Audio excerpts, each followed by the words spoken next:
नमस्कार विद्यार्थी मित्रों, एंग्लो उर्दू हाई स्कूल सूरत, विषय शिक्षक भूपेन सिंह, विषय गुजराती प्रथम भाषा। होम लर्निंग ऑनलाइन अभ्यास में आप सौ विद्यार्थी मित्रों स्वागत करूँ छूं।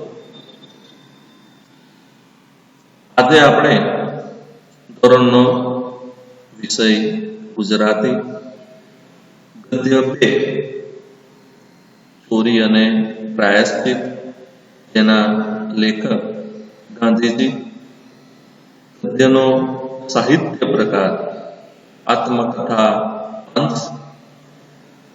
આ ગદ્ય લેખકના સત્યના પ્રયોગો આત્મકથા માંથી લેવામાં આવ્યો છે। આજે આપણે ગદ્ય 2 ભાગ 1 નો અભ્યાસ કરીશું, જેમાં લેખકનો પરિચય જોઈ લઈએ।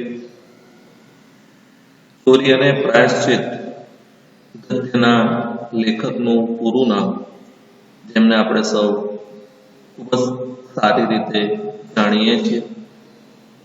પૂરું નામ મોહનદાસ કરમચંદ ગાંધી, પિતાનું નામ કરમચંદ ઉત્તમચંદ ગાંધી, માતાનું નામ પુતળીબાઈ કરમચંદ ગાંધી, પત્ની જીવનસાથીનું નામ કસ્તુરબા, જેમનો જન્મ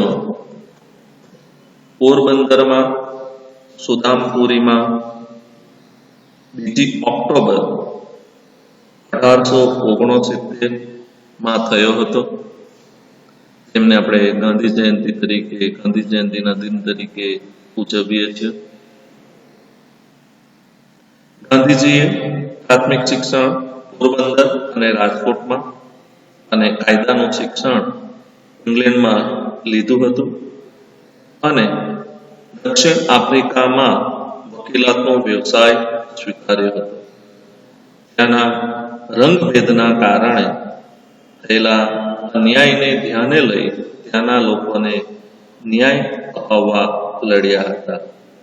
ત્યારબાદ ભારતમાં આવીને અંગ્રેજોની ગુલામીમાંથી ભારત દેશને આઝાદી અપાવવા માટે સત્યાગ્રહની ચળવળનું નેતૃત્વ સ્વીકાર્યું હતું અને ભારતને આઝાદી અપાવી હતી।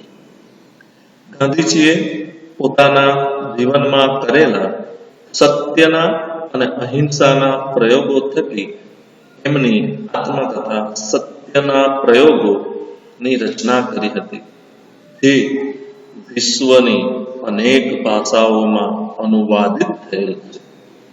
તેમણે દક્ષિણ આફ્રિકાનો ઇતિહાસ, અનાસક્તિઓ, હિન્દ સ્વરાજ, સર્વોદય, મંગળ પ્રભાત, ગાંધીજીના પત્રો વગેરે તેમના નોંધપાત્ર પુસ્તકો છે। ગાંધીજીએ કરેલા લખાણો એમના ગાંધીજીનો અક્ષરદી શ્રેણીમાં આજે પણ સંગ્રહાયેલ છે। ગદ્ય 2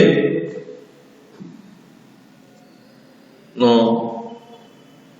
જે પ્રસંગોનું વર્ણન કર્યું છે એમાંથી જે સારાંશ રૂપ છે, લેખકે જે વાતને રજૂઆત કરી છે એના મુદ્દાઓ। આ પાઠનો સાહિત્ય પ્રકાર આત્મકથા અંશ છે, એટલે કે જીવનમાં બનેલ સત્ય ઘટનાઓ કે પ્રસંગોનું સચોટ વર્ણન છે। આજે આપણે આત્મકથા ખંડ ચોરી અને પ્રાયશ્ચિત પાઠમાં પ્રાયશ્ચિતના મહત્વ વિશે જાણીશું। એમાં લેખકે કરેલી રજૂઆતના મુદ્દાઓ જોઈએ તો ભૂલ થયા પછી એનો સ્વીકાર કરવો, એનું પ્રાયશ્ચિત કરવું અને પુનઃ તે ભૂલ ન કરવાની પ્રતિજ્ઞા કરવી। ગાંધીજીની નિર્ભીકતા એટલે કે ડરવું નહીં, પ્રાયશ્ચિત કરવાની પ્રામાણિકતાની ગોતક છે। દોષની નિખાલસપણે કબૂલાત કરવી, સત્યાચરણ અને અહિંસાની ભાવના, સત્ય, અહિંસા અને ક્ષમામાં ઘણી શક્તિ છે. પ્રાયશ્ચિત કેવું મોટું પરિણામ લાવે છે એ આ ગદ્યમાં અનુભવાય છે. ચોરી અને પ્રાયશ્ચિતમાં લેખકે આ મુદ્દાઓને રજૂ કર્યા છે. આજે આપણે ચોરી અને પ્રાયશ્ચિત ગદ્યમાં પ્રથમ પ્રસંગનો અભ્યાસ કરીશું. આ કથા વસ્તુના મુદ્દાઓ જોઈ લઈએ તો બીડી પીવાનો શોખ થવો, ચાકરના ખિસ્સામાંથી 2-4 ઢોકળા ચોરવાની ટેવ પડવી, છોડની ડાળખી મેળવી સળગાવીને તે ફૂંકવાનું શરૂ કરી બીડી પીવાનો આનંદ માણે, શોખ પૂરો કરે છે. ત્યારબાદનો મુદ્દો જોઈએ તો પરાધીનતા સાર, આપઘાત કરવાનો વિચાર, હિંમત ન ચાલવી, આપઘાતની વાત ભૂલી જવી, આપઘાતના વિચારોનું પરિણામ અને અંતે બીડી પીવાની ટેવ જંગલી, ગંદી અને હાનિકારક છે એમ માન્યું અનુભવાય. આ મુદ્દાઓનું કથા વસ્તુ રૂપે લેખકે જે વર્ણન કર્યું છે એ જોઈ લઈએ. પ્રસંગ 1, ચોરી અને પ્રાયશ્ચિતનો પહેલો પ્રસંગ, એની કથા વસ્તુ લેખકે જે રજૂ કરી છે એનો અભ્યાસ કરી લઈએ. કથા વસ્તુ: ગાંધીજીને એમના સગાની સાથે બીડી પીવાનો શોખ હતો. એમની પાસે પૈસા હતા નહીં.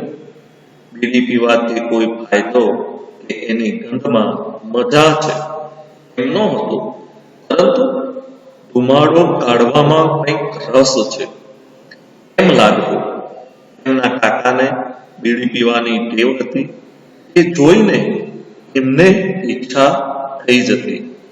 પૈસા તો ગાંઠે ન મળે, ગાંઠે એટલે ખિસ્સામાં પૈસા નથી, પોતાની પાસે પૈસા નથી, એટલે કાકાએ ફેંકી દીધેલા બીડીના ઠૂંઠા ચોરીને ફૂંકવાનું શરૂ કર્યું. પરંતુ દરેક વખતે ઠૂંઠા મળી ન શકે, એટલે બીડી ખરીદવા માટે નોકરના રોકડા એટલે કે પૈસા ચોરવાની બીજી એક ખરાબ ટેવ પડી. વડીલોના દેખતા તું બીડી પીવાય જ નહીં, ચોરી છુપીથી જ પીવી પડે. ચોરીના પૈસાથી થોડા અઠવાડિયા ચલાવી લીધું. એ દરમિયાન સાંભળ્યું હતું કે એક જાતના છોડની ડાળખી બીડીની જેમ સળગે છે ને પી શકાય છે. તે મેળવી ફૂંકતા થયા, પરંતુ એનાથી એમને સંતોષ ન થયો. એમને પરાધીનતા સાલવા લાગી. વડીલોની આજ્ઞા વિના કંઈ જ ન થાય તેઓ કંટાળ્યા. કંટાળીને બંને ભાઈઓએ આત્મહત્યા અર્થાત આપઘાત કરવાનું નક્કી કર્યું.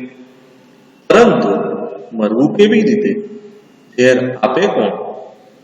તેઓએ સાંભળ્યું હતું કે ધતુરાના ડોડવા એટલે કે ઝીંડવા ના બીજ ખાય તો મૃત્યુ નીપજે. એટલે બગડામાં જઈને ધતુરાના ડોડવા મેળવી સંધ્યા સાંજના સમયે કેદારજીના મંદિરે જઈ દીપમાળામાં ઘી ચડાવી દર્શન કરીને એકાંતમાં ઝેર ખાવા ગયા. પરંતુ ઝેર ખાવાની હિંમત ન ચાલી. વિચાર્યું, તુરંત મૃત્યુ ન થાય તો મરીને શો લાભ? પરાધીનતા એટલે કે પ્રવસ્થા કેમ ભોગવવી? છતાં એમણે 2-4 બીતો ખાધા, પરંતુ બીજા બીજ ખાવાની હિંમત ન ચાલી. બંને ભાઈઓએ મોતથી ડરીને આપઘાત કરવાનો વિચાર જ ભૂલી જવાનું નક્કી કર્યું.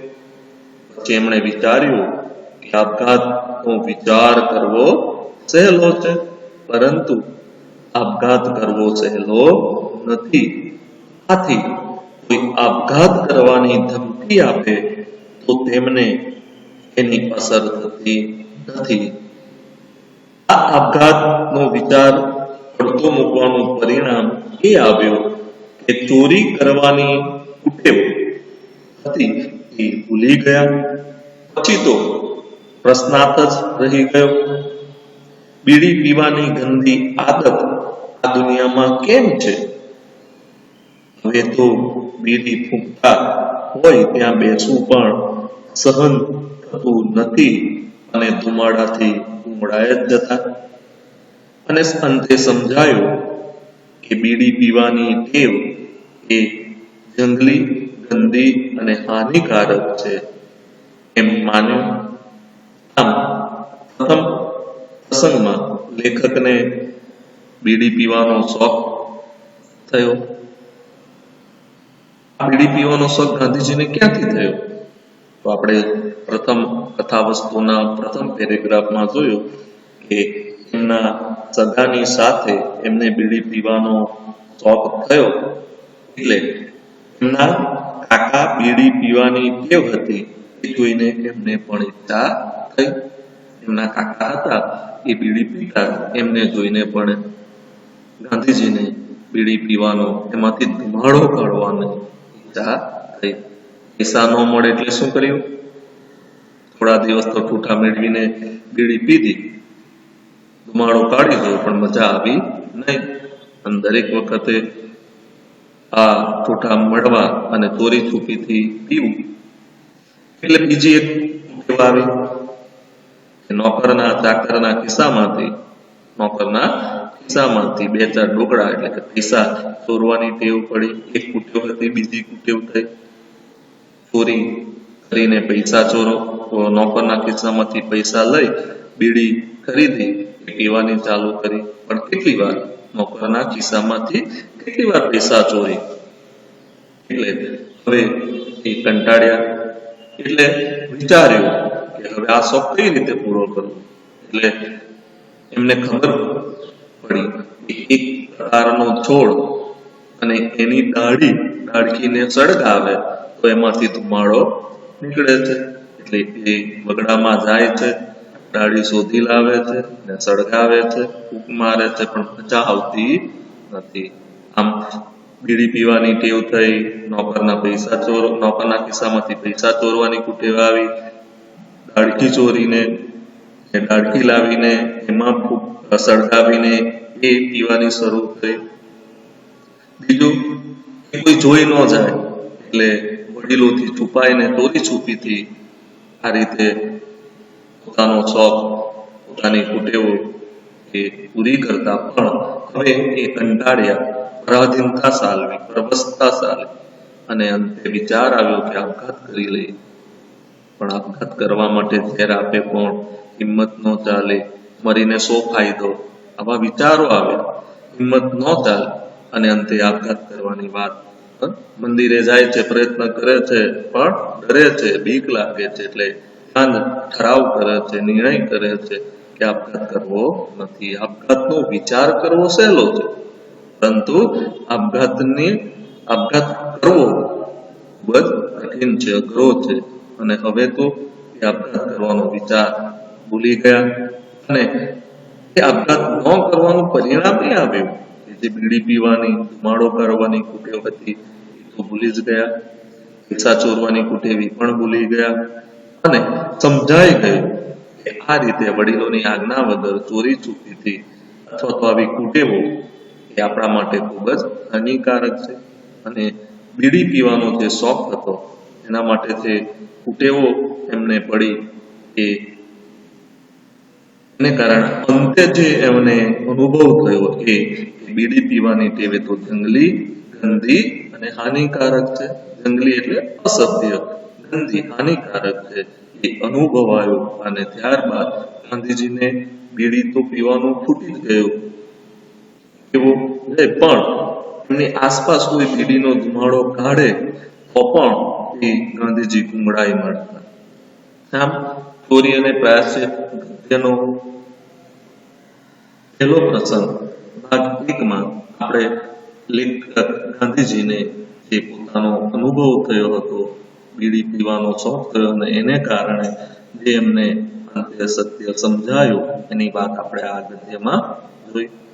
આશા રાખું છું તમને આ પ્રસંગની સમજૂતી, એના મુદ્દા, ચોરી અને પ્રાયશ્ચિતમાં લેખકે જે વાત રજૂ કરેલી છે એના મુદ્દા પણ બરાબર સમજાયા હશે. આમાંથી તમને 1-2 વાક્યના પ્રશ્નો પૂછી શકાય છે. બીડી પીવાનો શોખ ક્યાંથી થયો, એની સાથે બીજી કઈ કુટેવો થઈ, પૈસા ન મળે તો અંતે શું કર્યું, આપઘાત કરવાનો વિચાર કર્યો પણ હિંમત ન ચાલી, એ આપઘાત માટે ગાંધીજી અંતે શું વિચારે છે. આપઘાતનો વિચાર કરવો સહેલો છે પણ એ કઠિન છે. આપઘાતના વિચારનું શું પરિણામ આવે, અંતે ગાંધીજીને બીડી પીવાની ટેવ વિશે શું સમજાયું. આવા પ્રશ્નો તમને 1-2 વાક્યમાં પૂછી શકાય. સવિસ્તાર જે પ્રશ્નો છે એમાં ગાંધીજીના ગુણો વિશે તમને પ્રશ્ન પૂછાય છે.